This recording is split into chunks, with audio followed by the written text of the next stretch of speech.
त्रिदलं त्रिगुणाकारं त्रिनेत्रं च त्रियायुधं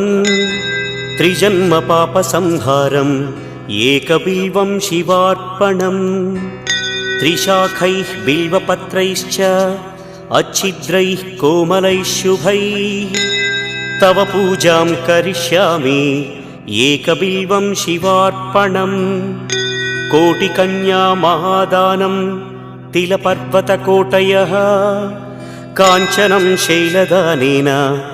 एकबिल्वं शिवार्पणम् काशीक्षेत्रनिवासं च कालभैरवदर्शनं प्रयागे माधवं दृष्ट्वा एकबिल्वं शिवार्पणम् इन्दुवारे व्रतं स्थित्वा निराहारो महेश्वर